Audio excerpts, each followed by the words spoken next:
She was 19 years old, a college student, working a late shift at the mall. She finished work, she clocked out, and she was never seen again. Welcome to Where the Trail Ends, where we follow the story until it disappears. In March of 1998, Suzanne Lyall was living in Albany, New York. She was a sophomore at the State University of New York at Albany, studying political science. Suzanne was known as responsible and independent. She was close with her family. She stayed in regular contact with her parents. She had plans for her future, and she took her responsibilities seriously. At the time, Suzanne lived in a dormitory on campus and worked part-time at a clothing store inside Crossgates Mall, one of the largest shopping malls in the region. She did not own a car, so she relied on public transportation to get to and from work. On the evening of March 25th, Suzanne reported for her shift as usual. There was nothing out of the ordinary about the night. No arguments, no distress, no signs that anything was wrong. She worked until the store closed. Shortly after 9 p.m., Suzanne clocked out and gathered her belongings. That moment, when she left her workplace, would become the last confirmed sighting of Suzanne Lyall. Security cameras inside the mall captured Suzanne walking alone through the corridors. She appeared calm. She was carrying her purse and holding an umbrella. There was no visible sign of fear or urgency. Suzanne exited the mall and headed toward the bus stop outside. From there, her movements are unknown. Suzanne never returned to her dorm. When she failed to come home that night, friends initially assumed there had been a simple explanation. Maybe she stayed with someone. Maybe she missed the bus. Maybe she planned to return later. But by the following day, concern turned into alarm. Suzanne missed classes. She did not contact anyone. Her family had not heard from her, and that silence was completely out of character.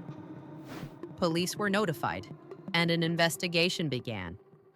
Officers focused first on Crossgates Mall and the surrounding area. They reviewed surveillance footage. They retraced Suzanne's known steps. They examined nearby bus routes and schedules. But the footage only told part of the story.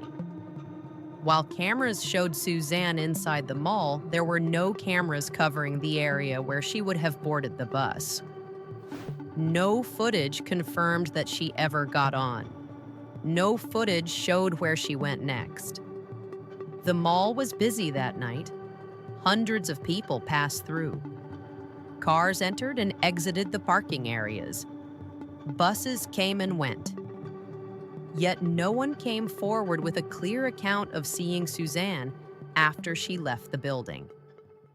As investigators dug deeper, they learned Suzanne had been troubled by something in the weeks leading up to her disappearance. She had told friends and family about a man who had contacted her repeatedly. Someone she did not know. Someone who had somehow obtained her phone number and address.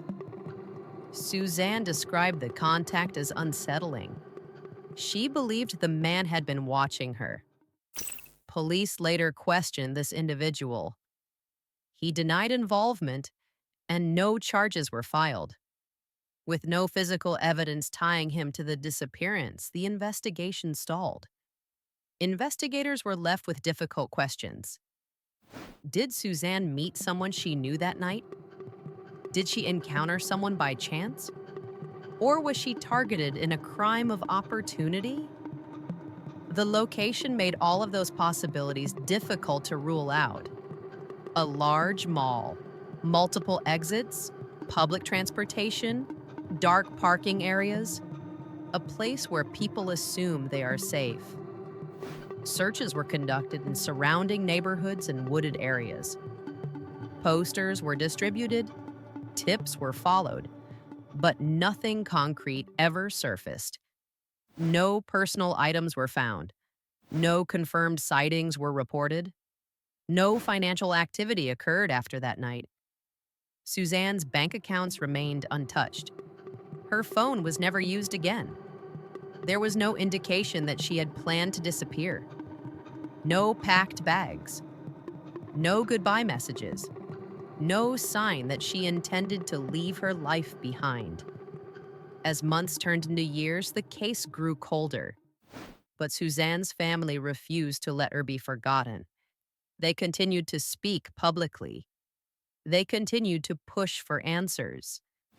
They believed, and still believe, that someone knows what happened, that someone saw something, that someone heard something, and that the truth has remained hidden for far too long.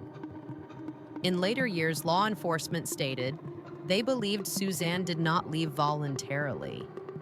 They believe she met with foul play. But without evidence, the case remains unsolved. Suzanne Lyall vanished on an ordinary night after an ordinary shift in a place filled with people, a place where a young woman should have been able to go home safely. More than 2 decades later, no arrests have been made. No remains have been recovered. And the moments after Suzanne walked out of Crossgates Mall remain a mystery. Somewhere, the truth still exists. In a detail that was overlooked. In a memory that hasn't been shared. In a moment that passed unnoticed in a crowded place. A 19-year-old college student walked out of a mall and never made it home. Thank you for watching. This is where the trail ends.